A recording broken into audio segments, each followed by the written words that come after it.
حضرت سلمان فارسی رضی اللہ تعالیٰ عنہ، آخری وقت ہے، وصال کی گھڑیاں ہیں، صحابہ تیمارداری کرنے گئے، حضرت سلمان فارسی رضی اللہ تعالیٰ عنہ رونے لگے دیکھ کر۔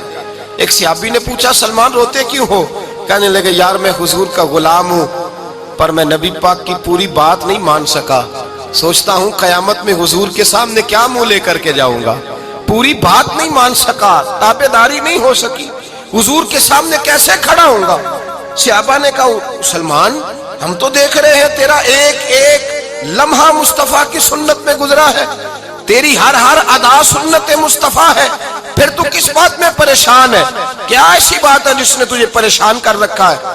تو حضرت سلمان فارسی کہنے لگے دیکھو نا میرے گھر میں دنیا داری کتنی زیادہ ہے، میں نے مال دولت کٹھی کر لی ہے۔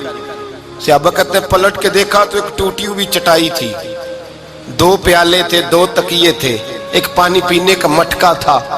تو حضرت سلمان فارسی رضی اللہ تعالیٰ عنہ سے پوچھا جناب کدھر ہے وہ دنیا داری جو آپ نے کٹھی کیا؟ تو آپ فرمانے لگے یہ میں نے 2 پیالے رکھے ہیں، ایک سے بھی تو گزارا ہو سکتا تھا نا، یہ میں نے 2 تکیے رکھے ہیں، ایک سے بھی تو وقت گزر سکتا تھا۔ مصطفیٰ کریم نے فرمایا تھا کن فی الدنیا کانک غریب و عابر سبیل، اس طرح وقت گزارنا جیسے مسافر اور راہگیر گزارتے ہیں۔ اتنی دنیا داری کٹھی کی ہے تو میں حضور کے سامنے کیا منہ لے کر کے جاؤں گا؟ بھائی جن لوگوں نے حضور سید عالم صلی اللہ علیہ وسلم کی غلامی کی وہ تو ڈرتے ہیں سامنے جانے، اور تو ڈھٹائی کے ساتھ کہتا ہے میری سفارش کریں گے، میری شفاعت کریں گے۔